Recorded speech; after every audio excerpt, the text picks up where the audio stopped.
Tiga pembentang akan membentang paper pada hari ini. Setiap pembentangan mungkin tuan-tuan puan-puan telah pun tahu ya, setiap pembentangan itu selama 15 minit dan diikuti oleh 5 minit sesi soal jawab. Loceng akan dibunyikan 5 minit sebelum akhir sekali, kemudian selepas akhir itu berbunyi 2 kali lagi.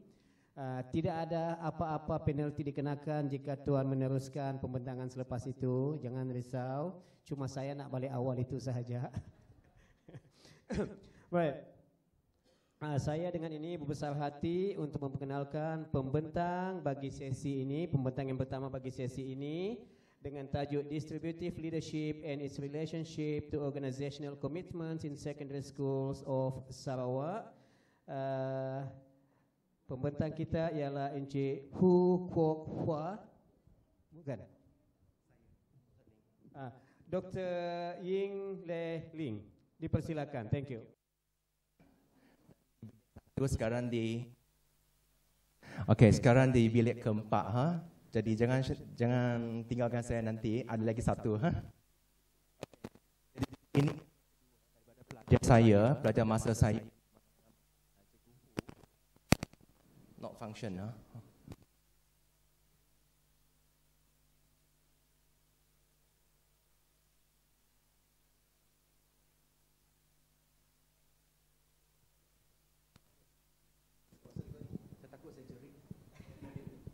Okay, testing. Okay, jadi paper ini daripada Cikgu Hu. Cikgu Hu perempuan dan dia sekarang berada di Sarawak lagi Okay, tengah nak bergaduh dengan suami Okay, jadi dia pelajar master. Jadi ini adalah projek master dia pada tahun 2018 and then this year convocation already. Jadi tajuk dia Distributive Leadership and its Relationship to Organizational Commitment in Secondary School of Sarawak. Next.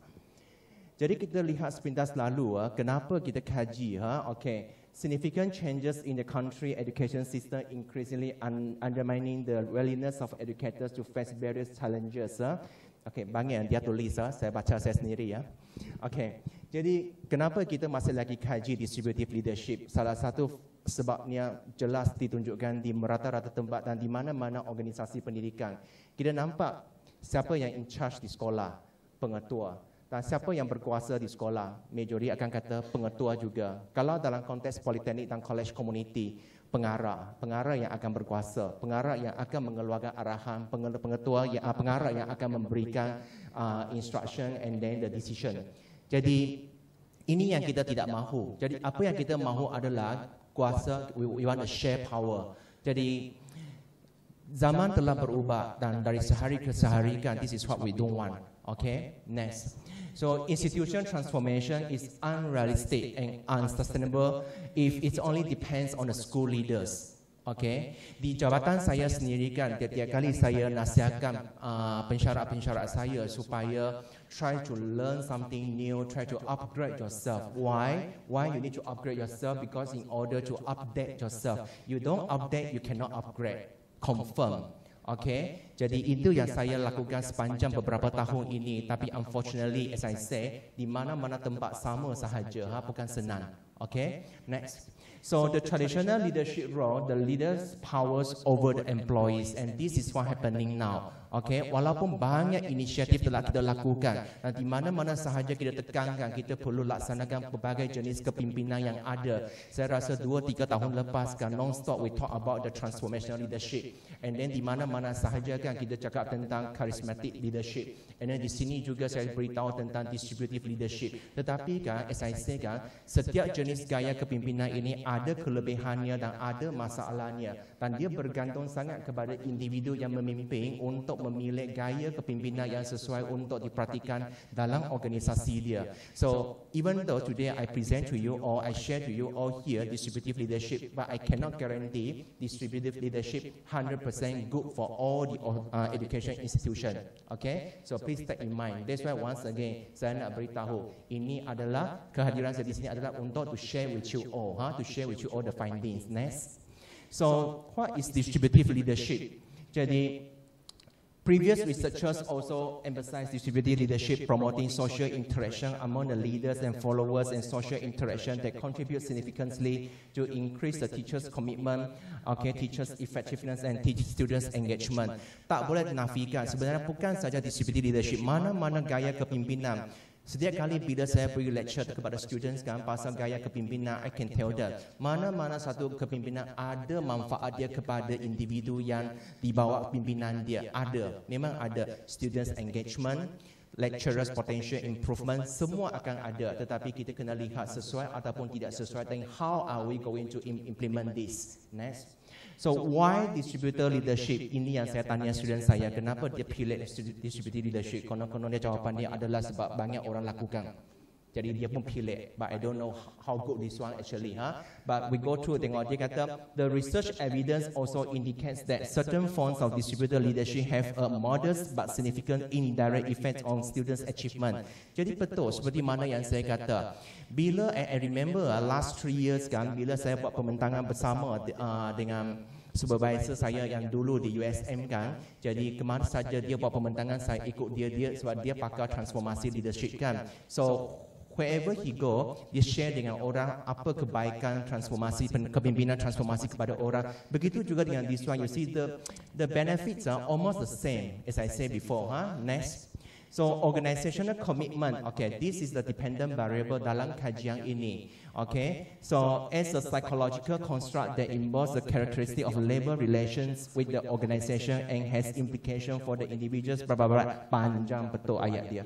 So therefore, there is a need to implement the study in determining the influence of distributive leadership approaches to organizational commitment among the teachers in secondary school around Kuching.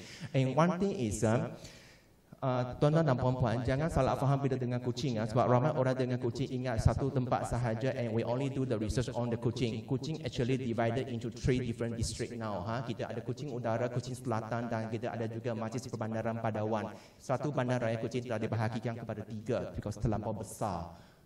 Next. So research design, this is quantitative approach. As I say, sesiapa yang di bawah supervision saya kan memang semua go quantitative or mismod. I won't do the qualitative approach purely because I'm not from that background. And then this questionnaire with 3 different parts using the Likert scale 4 points here, and then part A, part B, and part C. So dia guna Likert scale 4 points. Tapi nasihat saya sebenarnya kepada sesiapa yang sedang mengikuti master or PhD, right? I don't encourage you to use 4 points sebenarnya. Ada sebab dia. Kalau berminat boleh email saya. Kalau tak berminat pun tak apa, lupakan saya saja. But tetapi ada orang kata, then kalau 4 points tak sesuai, can I do it 5 points, 6 points, 7 points or not? My answer very simple. It's based on your justification. How you justify it. I remember last time when I do my PhD, saya punya PhD, saya nak cari jawapan ini sahaja. Saya pakai Likert scale 7 points. Satu jawapan sahaja saya cari sampai saya cari di Hong Kong baru dapat jawapan. Sebab Hong Kong kebetulan conference itu membentangkan 7 points itu kan, dan jodoh lah ada di situ kan. Jadi tiba-tiba saya terdengar pembentang itu kata kenapa 7 points, and then I refer to the presenter, and then I refer to the papers, and then I refer to one of the research publication in Hong Kong. Saya betul-betul pergi cari paper itu sampai dapat kenapa 7 points. So up to you, and also depends on your supervisor. So the most important thing kalau nak bersedia untuk soalan viva itu kan, so ingat you must have your very strong justification why. Next. So the population in Kuching here 1,800 secondary school teachers from 18 secondary school, tetapi tak mampu, nanti kita pengsan semua. So what I encourage dia buat adalah kita memilih 18 buat sekolah juga, tetapi jangan paksa cikgu-cikgu itu isi. So kita dapat reply responses around 317 respondents, termasuk 72 respondents lelaki dan 245 female respondents. Confirm guru lelaki kurang sikit lah kan. Semua hampir pupus dah. Next. So pilot test we done already. So normally the students under my supervision, right, I don't care whether they are doing master project, FYP, final year project for the bachelor degree or PhD kan, saya nak juga pilot test sebab saya tak mau ada alasan nanti orang kutuk awak dalam mana-mana conference itu kan. So reliability result quite good here. Distributive leadership 0.946, and the other one organizational commitment 0.923. Okay, quite good. Next. And then data collections, okay, so same procedure as your own semua. So application to the Education Planning and Research Division, and then permission from Sarawak State Education Department and District Education Office, and then dia buat agak laju juga from March until May, sebab dia sebenarnya sudah lewat 3 bulan. Okay, lewat 3 bulan dah dia. So how do saya lewat sebab supervisor sebelum itu tidak guide dia. So at the end kan bila dia cari saya kan, saya cepat-cepat push dia dalam tempoh 3 bulan, macam mana pun kena siap. Alright, next. So this is the findings, the mean and standard deviation of principal distributive leadership. The total is 317. So mean sini kalau kita tengok kan, okay, overall pada moderate level kecuali satu saja share responsibility pada high level. So sharing responsibility is identified as an indicator of distributive leadership being practiced and most dominant in school. So kalau ikut pemahaman cikgu-cikgu di sini kan, sharing responsibilities adalah kita tak nak lagi kan ada orang teratas yang dominan kuasa itu sahaja. Kita nak sharing bersama. Even my own department kan, saya ada boss saya sendiri, tapi sebab saya mengajar leadership kan, so that's why I try to talk to my boss kan, bila deal dengan dia pun kan, I don't want to deal like you are my boss, I am your subordinate, so I don't want to see this kind of identities. What I want, jangan stress saya. Okay, so what I want is kan kita share power together, Okay, faster.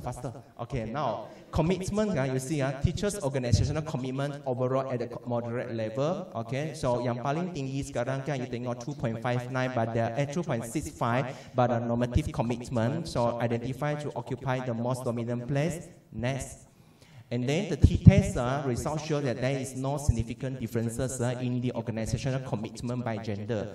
Okay, tak adalah kata lelaki lebih committed dengan suatu organisasi ke ataupun perempuan, sebenarnya tidak ada differentiation pula. Macam soalan pembezaan matematik keluar pula saya.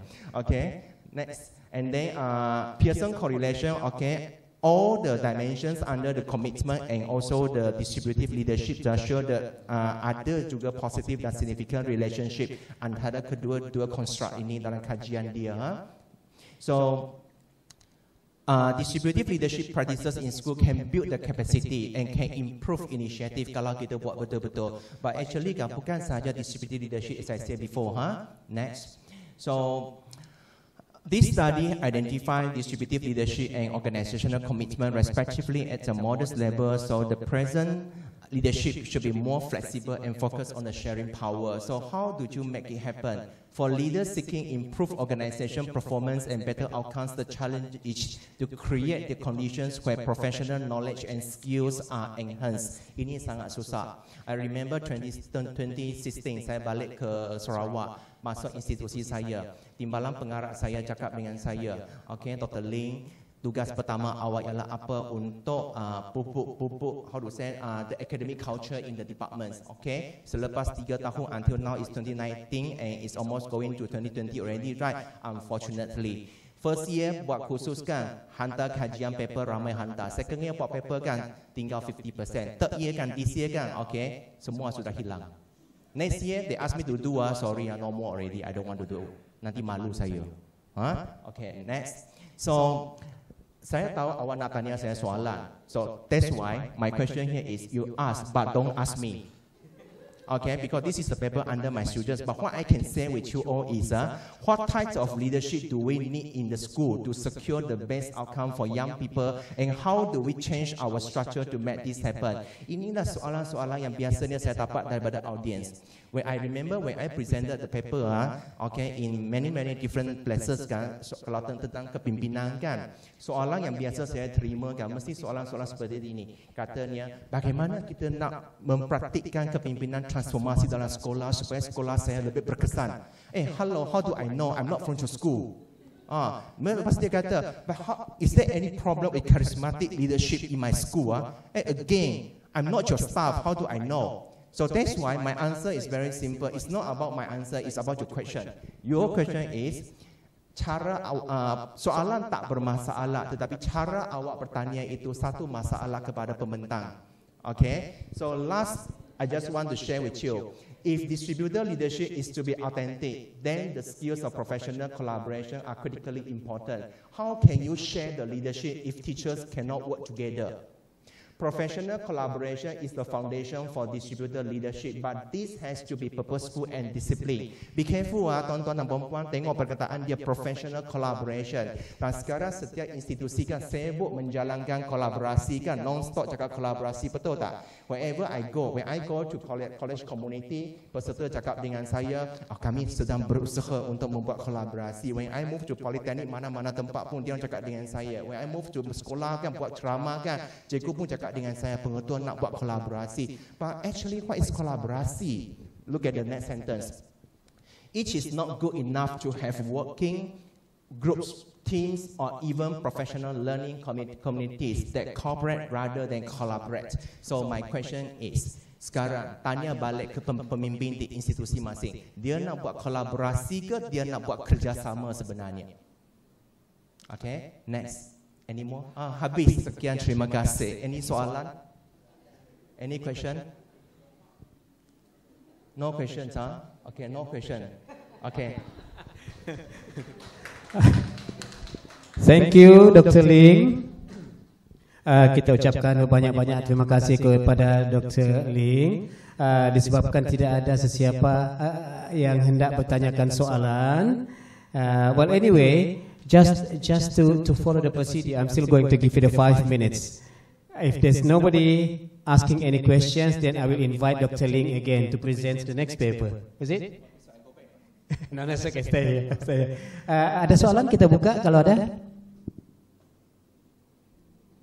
Going once, going twice. Okay, terima kasih. Maka macam saya katakan tadi, kita ucapkan banyak-banyak terima kasih kepada Dr. Ying Leling.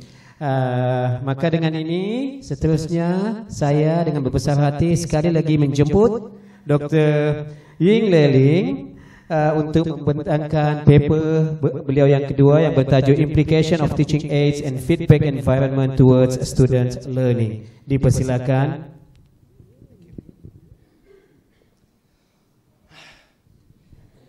Letih saya. So ini kertas ketiga dah. Okay. So okay. Salam sejahtera, selamat petang cikgu-cikgu, hadirin sekalian. So again, this is the last paper for today. Implication of teaching aids and feedback environment towards the students' learning. Jadi mungkin ada orang tanya, kenapa nak buat kajian ini? Kajian ini sebenarnya dimulakan, I think 2 years ago, 2 tahun, dan dia sampai kepada tahun ini bulan Jun baru siap. Okay, so we spent almost 2.5 years to finish this research. And then saya mulakan kajian ini kenapa? Sebab atas desakan Jabatan Kejuruteraan Awam di institusi saya yang melantik saya sebagai penasihat kepada diploma geometrik. Hebat kan saya kan? Padahal saya tak pernah belajar geometrik. I don't know anything about geometrik pun. Boleh jadi penasihat geometrik. Dan rupa-rupanya dia orang nak saya jadi penasihat kepada pedagogi. Okay, sebab background saya bachelor education. Saya ada 2 bachelor education, 1 master education and then my PhD. And then mereka nak jadikan saya penasihat kepada diploma in geometrik. So saya kata, I'm just a human being, I'm just a lecturer, I cannot change anything. The policy matter, I cannot do anything, right? But what I can do is, I can suggest to the management the importance of the teaching aids dalam diploma of geometrik itu. That's why, the study is an initiative of the Civil Engineering Department Polytechnic Kuching Sarawak to identify the sufficient and adequate teaching aids and feedback environment in the learning process. So, next. So to form the higher order thinking among the TVET graduates on the problem-solving skill from involving the reasoning to solve the complex problems, the learning process implemented without adequate and effective teaching aids will be less qualified and less effective. Pendek kata, masalah yang berlaku sejak sejak 10 tahun yang lalu, sebenarnya masalah tak pernah selesai pun. Kita kekurangan peralatan yang cukup untuk tujuan proses PMP di institusi. Tetapi apa yang berlaku, as I said, kalau cikgu-cikgu yang muda, I think mungkin, how to say, they still depends a lot on peralatan yang ada untuk mengajar. So berbanding dengan pensyarat yang senior we have our own methods to deliver the knowledge to the students, right? Tetapi kita kena fikirkan what happened to those novice lecturer, novice teachers. Kalau sekolah, kalau institusi pendidikan tidak ada peralatan yang mencukupi, tidak ada peralatan yang lengkap. But as I say, I'm not the policy maker. Saya tak boleh telefon Kementerian Pendidikan. Tolong hantar 10 tower station ke Politeknik Kuching Sarawak. I cannot do that. But what I can do is, I do this research, inform to them. Teaching aids sebenarnya kita betul-betul perlukan dia. Okay? Now, feedback should be channeled effectively, not only formally but also informally and continuously between instructor and students in TVET education. But at the same time, yang saya nak highlight kepada institusi saya adalah bukan saja teaching aids sebenarnya yang perlu kita beri perhatian, tetapi pada masa yang sama, bagaimana pensyarat kita kan hendak menyalurkan maklum balas kepada student dengan berkesan. Itu yang sepatutnya kita berikan perhatian. Okay, next.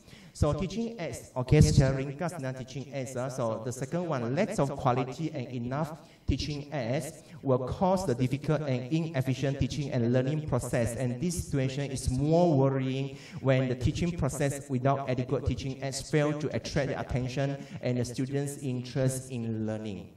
Ini yang saya nampak. Okay, bila saya diamanahkan tanggungjawab itu, saya dalam membuat pemantauan di merata-rata tempat dalam kampus kan, ini yang saya nampak. Pensyarat yang muda, kalau tidak ada teaching aids kan, at the end they cannot control class. Okay, they cannot control class. Alright, next. So feedback environment, okay, link 2016, itulah saya. Okay, so link 2016. I have identified 6 feedback environment, but don't confuse this one with the feedback environment from Australia. Australia, as I said this morning, Australian researchers, they found out 7 dimensions altogether, but when it comes to our Malaysia hanya ada 6 dimensions sahaja. And then feedback environment needs to be created to provide the students the opportunity to obtain the information about their learning performance. Learning performance, tapi apa yang berlaku kan, yang malangnya kan di sekolah ataupun di mana-mana institusi pun kita hanya maklumkan pelajar tentang prestasi mereka apabila keputusan akhir hendak dijanakan kepada mereka. Okay, sepatutnya keadaan ini tidak boleh berlaku. This is 2019 already, 2020 coming soon. Sepatutnya students kan dapat maklum balas tentang prestasinya all the time. So apa yang saya buat? Okay, saya buat semesta ni dengan cara seperti ini. Saya sediakan, saya gunakan Google apa panggil itu? Google Classroom. Dalam Google Classroom saya kan, okay, all the time when I key in the marks, quiz, end of chapters, tutorial exercise, text semua kan, maka itu terus saya upload satu salinan ke atas Google Classroom. So that setiap pelajar boleh akses dan baca markah sendiri. Okay, tetapi sampai kepada the final 2 markah yang terakhir itu saya tidak upload sudah, sebab 2 markah itu yang confidential. Okay, next. So students learning pula, okay, I think students learning, we talk a lot about students learning. We want focus on students learning. We want focus on students. This is what we say sejak 10 tahun yang lalu. Tapi masih lagi sebenarnya ramai orang mengajar tidak students learning. Baru-baru ini kan, bila saya membuat observation teaching pemantauan di salah sebuah sekolah persendirian di Kuching. You know what happened? Cikgu itu kan, dia tunjukkan teaching aids dia. Apakah teaching aids dia? Sehelai kertas A4, lekat di depan, sekian terima kasih. Lepas tu, cara dia mengajar fully lecture based.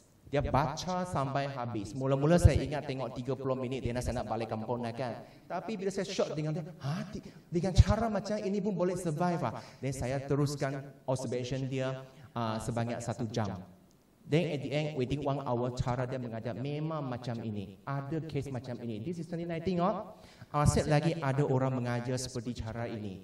Okay, so students learning in Polytechnic require students who are capable of acting critically, solving the expected problems, working together to address unexpected problem in priority. Ini semua kriteria yang kita nak student kita ada sekarang. Okay, next. So through the study, the researchers wanted to identify how this feedback environment and teaching aids on students learning in TVET institution. Okay, so sebab kajian saya melibatkan semua institusi pendidikan teknikal jadi TVET institution. Alright, next. Jadi again, quantitative study, 116 students of diploma in geometry took part in the study. Jadi terpaksa juga ambil diploma geometrik kan sebab ini penasihat dia. Takkanlah penasihat ambil bidang lain kan, nanti orang kutuk saya macam mana. So, questionnaire dia, okay, offer compass 0.953 and then consists with 4 different parts. Part 1, respondent profile. Part 2, 17 items measuring students' learning experience in Polytech. Okay, using link 2011, again, itu saya lagi. And then part 3, 22 items diagnosing the feedback process within the organization. And then part 4, measuring the effective of teaching aids from one of the previous researcher. Okay, next. So let's see the finding. The dimension of feedback quality and feedback credibility was at a high level. Ini yang tapak yang pertama. Feedback quality and also feedback credibility. Memang jelas sebab orang yang mengajar diploma in geometrik takkanlah suruh orang diploma in degree in electrical datang ajar geometrik, right? So credibility important. Number 2, quality. This is because the instructor entrusted in carrying out their teaching duties have a recognized and qualified bachelor degree with a relevant specialization. And then the strong relationship was found between teaching aids and feedback environment with the students' learning. Next. Jadi kalau kita lihat kepada standard regression coefficient of predictors variable di sini kan, tuan-puan, boleh saya bergerak ke sana tak? Boleh, ha? Okay. Kena minta izin dulu, ha? Okay. Let's see ya, kalau teaching aids sini kan, okay, 0.231, ini adalah coefficient value dia. So kalau tuan-puan tengok kan, dia punya R square kan, this one only contribute 5.3% only. Kalau kita bergantung semata-mata kepada ABM kita. That's why apa yang berlaku sekarang adalah cikgu-cikgu ataupun tenaga pengajar kan sekarang sepatutnya you focus on this one. You see 308 with significant coefficient value dia, that is around for feedback quality. Meaning to say, kalau cikgu itu tahu menggunakan tahu menyampaikan maklum balas yang berkualiti, but at the same time gunakan teaching aids yang mencukupi dan lengkap, maka dia akan membawa kesan sehingga 16.7%, okay, increase banyak almost 11%.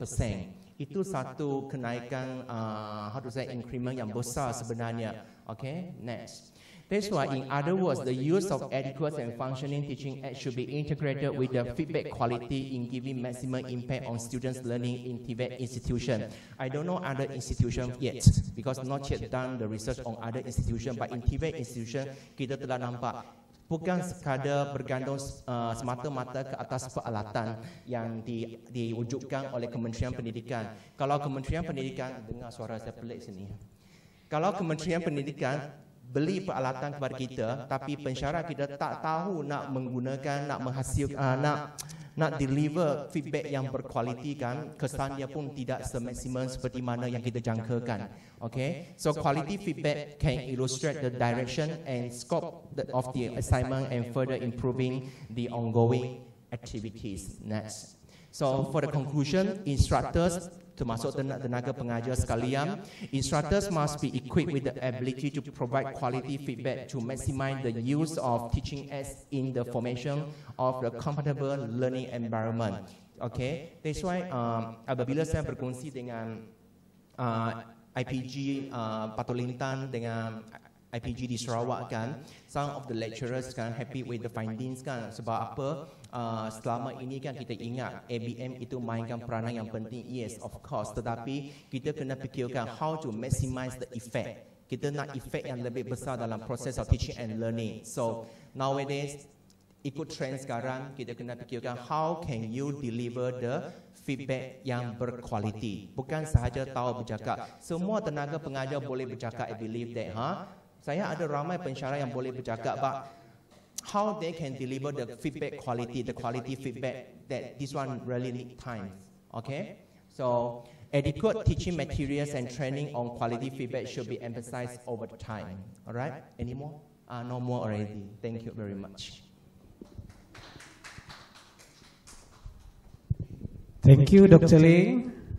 Again, I'm going to give the privilege to our audience if there's any questions that you want to ask. Kita bagi peluang untuk bertanya kepada Dr. Ling. Kalau paper yang pertama tadi berkaitan dengan pengurusan, mungkin tidak ramai yang bertanya. Ini berkaitan dengan pedagogi. No questions? Okay. Dengan itu kita ucapkan berbanyak-banyak terima kasih kepada Dr. Ling di atas pembentangan itu. Thank you. Now, kita teruskan dengan pembentangan yang ketiga. Saya dengan besar hati menjemput pembentangan yang ketiga dengan tajuk Using D-Write to Improve Narrative Essay Writing, dan saya dengan ini menjemput Puan Zalila Azmi.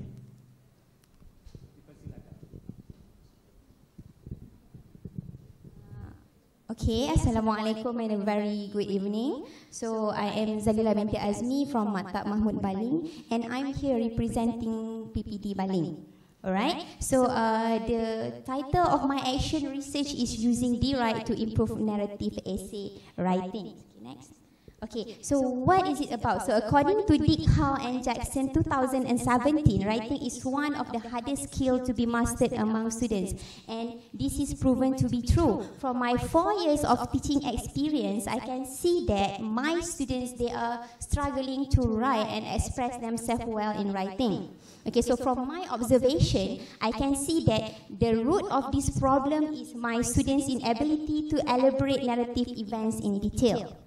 Okay, so when I ask them what is the problem that you are facing regarding narrative writing, so the most typical reasons given from my students are they have limited ideas and not knowing what to say, they are being unconfident and not at ease to express themselves in English, having difficulties to provide specific descriptions of event.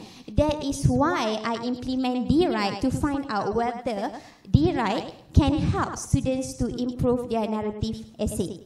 Alright, thank you. Okay, so what I want to see in D-Write is, I want to check whether D-Write can help students to elaborate ideas in their sentences, and later on whether D-Write can help students to elaborate ideas in narrative essay. So the first emphasis is given to the sentences itself, because sentences is an essence for essay writing. Okay, so for research question, how the use of D-Write can help students to elaborate their ideas in writing sentences, how the use of D-Write can help students to elaborate their ideas in writing. So before we move on to the next slide, I would like to tell you a bit about my participant. Actually, I carried out this research since last year, March 2018. I did it with the whole class, but for this research, I only choose one student as a participant. There are reasons why I choose only a student as a participant, because this particular student has agreed to be the participant, giving her utmost commitment, sending her D-Write to me every week without fail. And another strong reason is I can see that this student have a very strong potential to excel well in English. Okay. Okay, so this is the early data that I collected from her writing exercise. So the task given to this student was, she was supposed to write a paragraph to describe a given picture. So as we can see, this particular student can actually write quite well. She can produce a paragraph with good sentences. The only part that she's lacking is in terms of elaboration skill. I think elaboration skill is very, very important when it comes to writing in English, because when students goes up to Form 5, for example, in STM, continuous writing, they are needed to write an essay with at least 350 words. So if the student fails to elaborate, this will affect their marks in exam. Okay, next, thank you. So this is where D-Writes come in. Okay, this is the role of D-Write. Okay, D-Write, I think all of you are asking what is actually D-Write, right? So D-Write is actually a written diary approach to help in improving students' writing, and it consists of students' daily life recounts, experiences, and thoughts. Okay, so it's just like our normal diary that we keep. Okay, especially women like to keep diary, right? So it's just like a normal diary.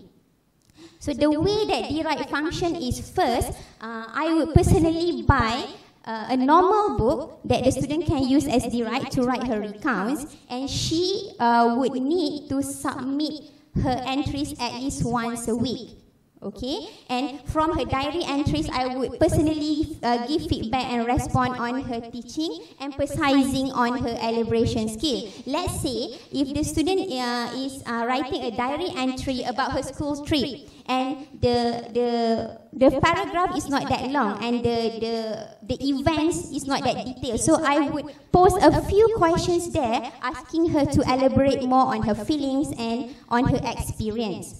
Okay, rather than just doing my business, focusing on the language and emphasizing on elaboration, I think it would be better if I get a bit personal with my participant. I would definitely also respond to her problems or her experience. Okay, I would try to give her solution. So from doing that, I can see that this particular participant is very excited to write for her next diary entry. Okay, so another way of encouraging my students to continue writing in DRI is reward. Okay, my form of reward is in terms of a better DRI if she has finished with the previous DRI. So looking from the picture, now she is already with her fourth diary. Okay, her fourth diary. So actually the first diary is just a normal book. Okay, so she take initiative to wrap it up, and then once she has finished with the first diary, I would buy a better diary suited to her interest, because this particular student is really into doodle. So I will find a book that really suits her interest. Okay, next. Okay, now let's move on to methodology. So this is the way that I collected my data. Okay, first I would analyze the student diary entries, supported with writing exercise given in class. This is to check whether this particular participant has shown any improvement or not.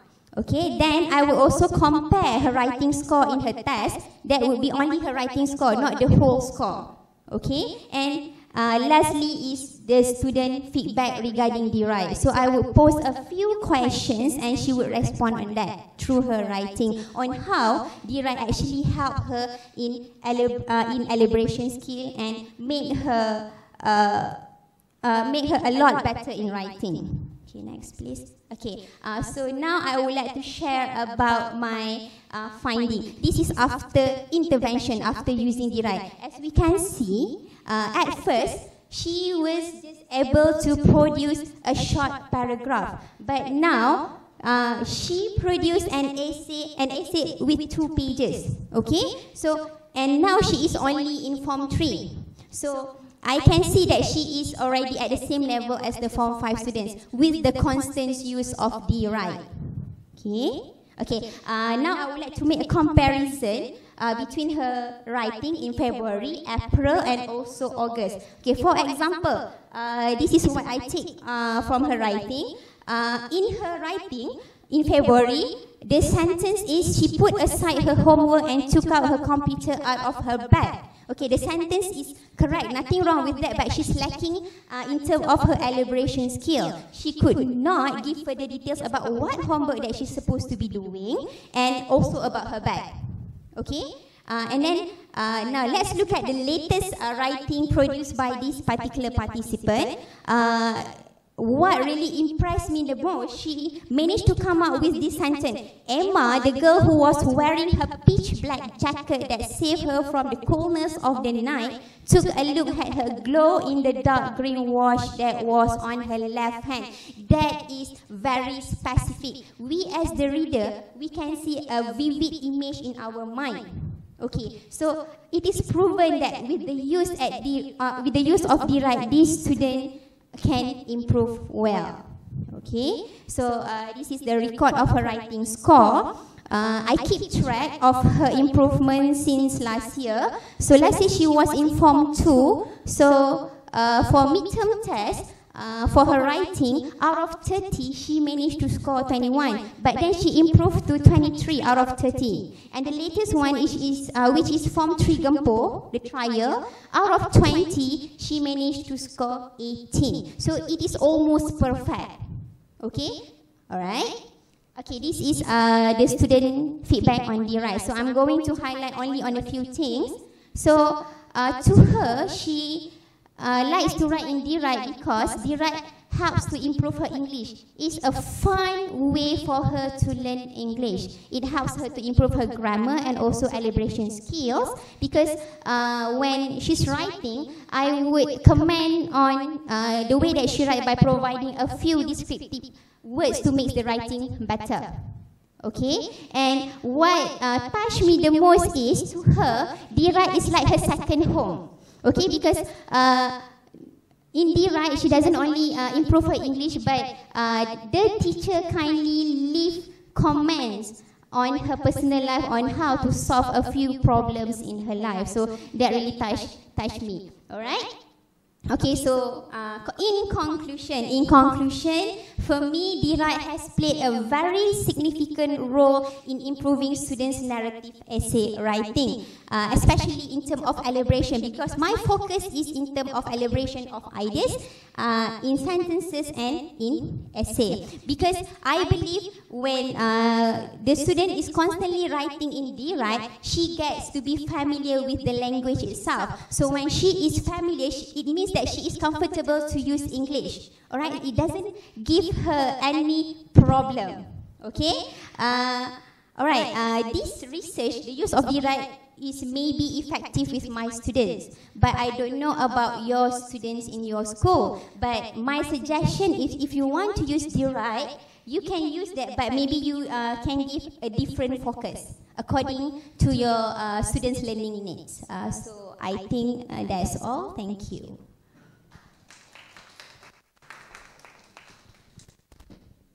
Thank you, Puan Zalila Azmi. Terima kasih kita ucapkan di atas pembukaan tadi. Dan sekali lagi, seperti biasa, saya buka untuk tuan-tuan, puan-puan bertanyakan soalan. Kita bagi masa 5 minit. Dipersilakan jika ada soalan.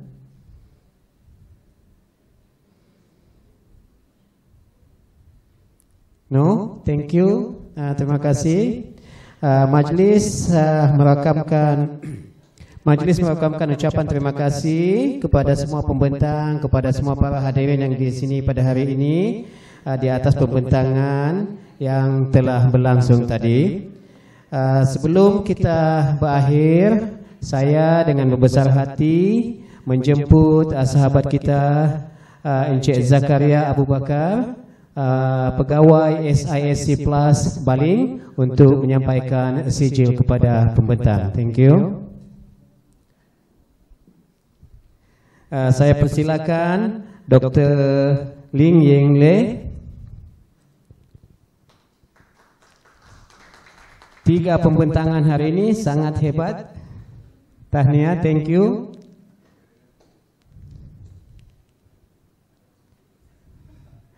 Saya persilakan Puan Zalila Azmi.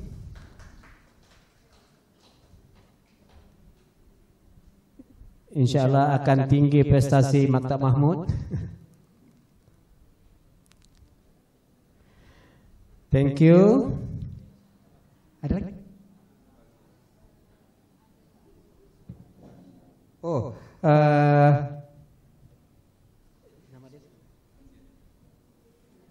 next, Puan Nur Azian Abu Bakar. Ini sini.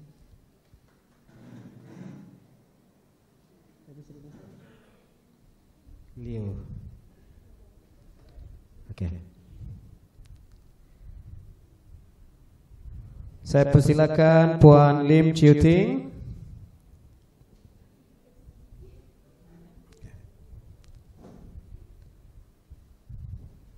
Saya persilakan Puan Noran Fauzia Zainul Abidin.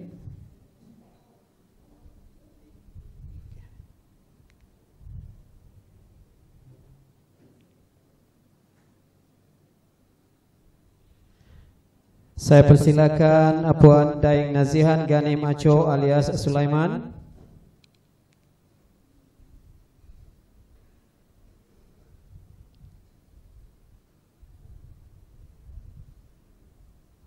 Saya nak persilakan Dr. Hana, tapi dia tidak ada di sini pada hari ini. Jadi saya ucapkan berbanyak-banyak terima kasih kepada Encik Zakaria Abu Bakar. Dengan itu maka berakhirlah untuk sesi pembentangan kita pada hari ini. InsyaAllah kita akan berjumpa kembali pada hari esok. Thank you.